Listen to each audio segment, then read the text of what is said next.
Good morning, students. Today we have to study about the light and some important phenomena. What is light? Light is a form of energy that gives sensation of sight to our eyes. Light एक तरह से energy की form है जो हमारे को देखने में हेल्प करती है, सेंसेशन ऑफ साइट देती है आईज को. So light have some important properties which help us to explain some important phenomena. इनमें से जो important property है जो है कि light travels in a straight line. Light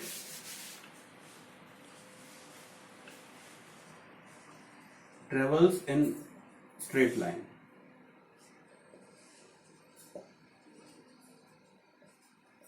जिसको कि हम रेक्टिलिनियर प्रोपोगेशन भी बोलते हैं. That is also called as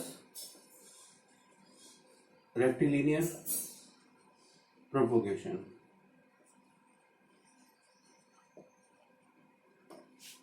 light की कुछ प्रॉपर्टीज हम पार्टिकल थ्योरीज के हिसाब से एक्सप्लेन कर सकते हैं और कुछ प्रॉपर्टीज जो है वेव नेचर के हिसाब से एक्सप्लेन कर सकते हैं. तो इस तरह से हम कह सकते हैं कि light shows dual nature. Light have dual nature. ठीक है. तो कभी कभी वो पार्टिकल कुछ प्रॉपर्टीज पार्टिकल नेचर के हिसाब से एक्सप्लेन करते हैं और कुछ वेव के बेसिस पर एक्सप्लेन करते हैं. अब जब कभी भी लाइट किसी ऑब्जेक्ट पर इंसिडेंट होती है, whenever light is incident on any object, either it is reflected or refracted or absorbed. ठीक है. अब कब तो लाइट रिफ्लेक्ट होगी, कब रिफ्रैक्ट होगी, कब एब्जॉर्ब होगी? When light falls on polished surface,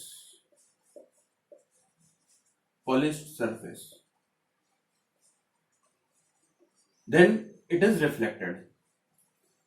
When it falls on transparent medium,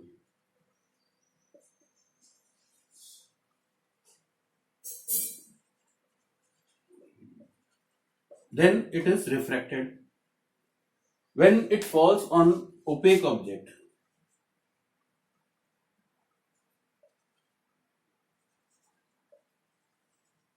then it is absorbed.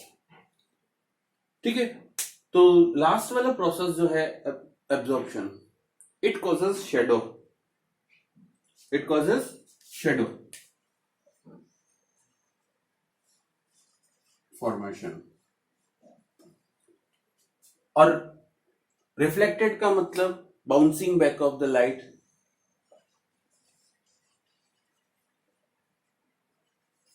Bouncing back of light.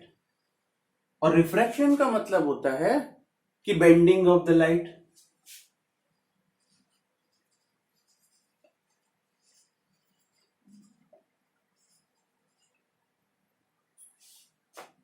तो इसमें शेडो फॉर्मेशन में एब्जॉर्प्शन का मतलब कोई भी ओपेक ऑब्जेक्ट जिसमें से लाइट पास नहीं हो सकती, तो उस केस में शेडो बनता है.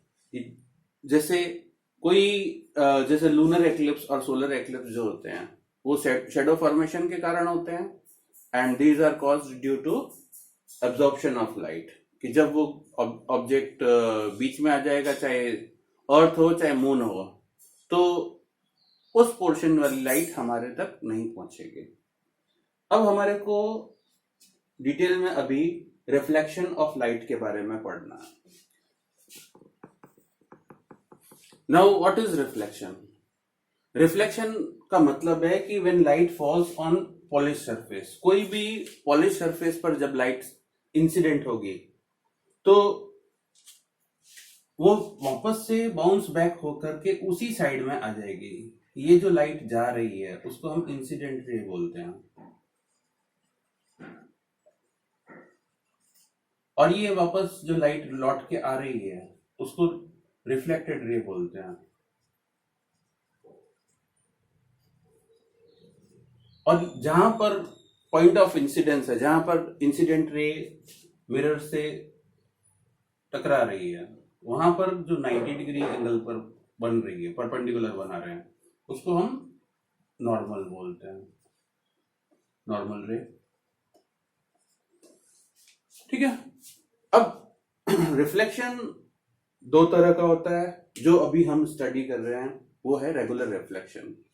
Regular reflection means all the reflected rays are parallel to each other. इसमें जब लाइट फ्लैट पॉलिश सरफेस पर इंसिडेंट होगी तो सारी की सारी रिफ्लेक्टेड रेज जो है एक दूसरे के पैरेलल होगी। अब इसके रिगार्डिंग कुछ लॉज बना रखे हैं, उन लॉज को हम पढ़ेंगे। Laws of reflection.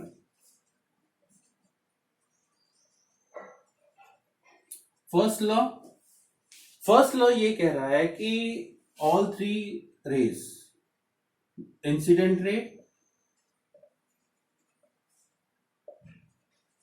Normal ray and reflected ray, lie in same plane।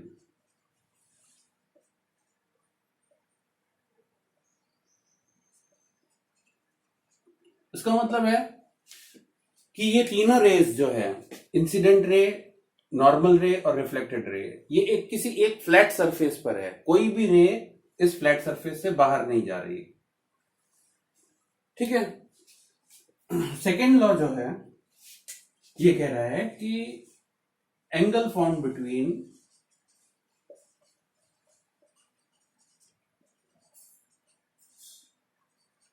Incident ray and normal रे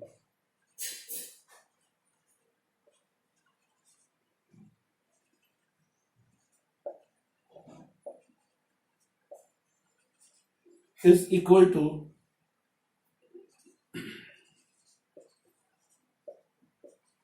angle formed between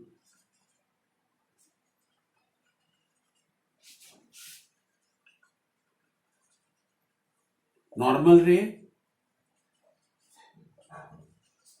and reflected ray। इसका मतलब ये जो एंगल बन रहा है, एंगल आई, इंसिडेंट एंगल, ये इस रिफ्लेक्टेड एंगल के बराबर होगा। तो हम कह सकते हैं कि angle i is equal to angle are.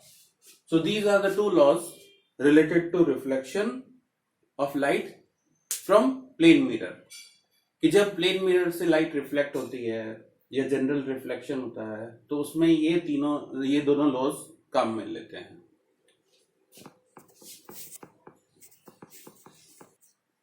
Now we have to study about reflection of light through plane mirror. When reflection takes place through plane mirror, how image formation takes place? इसके लिए मैंने यहाँ पर एक diagram बनाया है कि जैसे यहाँ पर एक ऑब्जेक्ट A है, इस ऑब्जेक्ट से दो इंसिडेंट रे निकल रही है। एक इंसिडेंट रे ये AB है और यहां से B से रिफ्लेक्ट होकर के BX जो है रिफ्लेक्टेड रे है। दूसरी AC है, वहां से CY जो है रिफ्लेक्टेड रेज है। तो अब इस तरह से ये दोनों रेज जो है दोनों लॉज को फॉलो कर रही है, लॉज ऑफ रिफ्लेक्शन को। Incident angle is equals to reflected angle. तो ये एंगल एंगल R के बराबर है, I1 इक्वल्स टू R1, और ये I2, angle I2 equals to angle R2। तो ये इन लॉज को फॉलो कर रही है। अब हम देख रहे हैं कि ये दोनों रेज जो है डाइवर्ज हो रही है, दूर दूर जा रही है, तो इसलिए हम इनको पीछे की डायरेक्शन में एक्सटेंड करेंगे।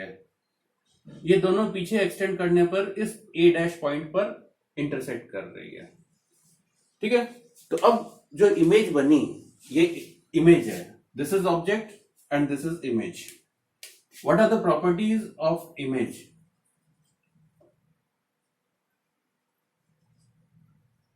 तो ये हम देखेंगे। तो image form, properties of image.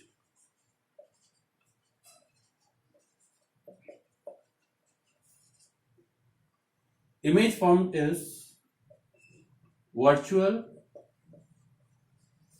erect and erect. Number 2, size of the image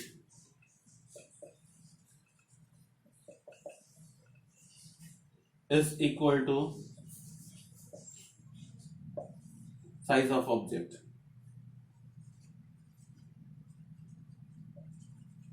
Number 3, distance, object distance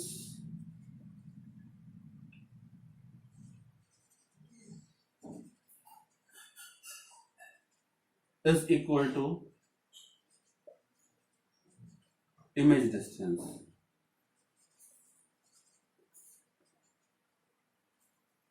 Number 4, image formed is of equal size. ये हो गया.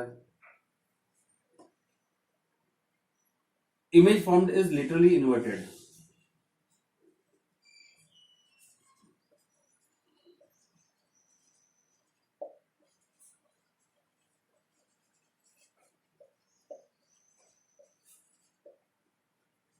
Now I will explain this. Virtual means the image which is formed by not actual intersection of light, कि जहां पर image actual intersection of light से नहीं बन रही है, हमारे को लग रहा है कि यहां पर पीछे बढ़ाने पर यहां पर इंटरसेक्ट कर रही होगी, ऐसी इमेज को हम वर्चुअल इमेज बोलते हैं. और erect image means when head of the object and head of the image is on upper side, कि जब ऑब्जेक्ट का हेड और इमेज का हेड दोनों ऊपर के साइड में है, तो ऐसी इमेज को हम इरेक्ट बोलते हैं. अगर इस तरह से है तो इन्वर्टेड बोलते हैं. ठीक है. The size of the image is equal to size of object. जितना बड़ा ऑब्जेक्ट होगा उतनी बड़ी हमारे को इमेज मिलेगी. Third is object distance is equal to image distance. ये जो ऑब्जेक्ट डिस्टेंस है ये इमेज डिस्टेंस के बराबर होगा. Fourth is image formed is laterally inverted. Laterally inverted means कि जो इमेज बन रही है वो उसमें साइड चेंज हो गई. लेफ्ट वाला ऑब्जेक्ट में जो लेफ्ट साइड में था वो इमेज में राइट साइड में दिखाई दे रहा है, और जो ऑब्जेक्ट में राइट साइड में था वो इमेज में लेफ्ट साइड में दिखाई दे रहा है. This type of image is called as literally inverted image. कि इसीलिए एम्बुलेंस वर्ड जो है लेफ्ट टू राइट की जगह राइट टू लेफ्ट लिखा हुआ होता है, जिससे कि सामने चलने वाली व्हीकल के रियर व्यू में हमारे को क्लियर सीधा दिखाई दे. So this is about the reflection of light through plane mirror. Thanks.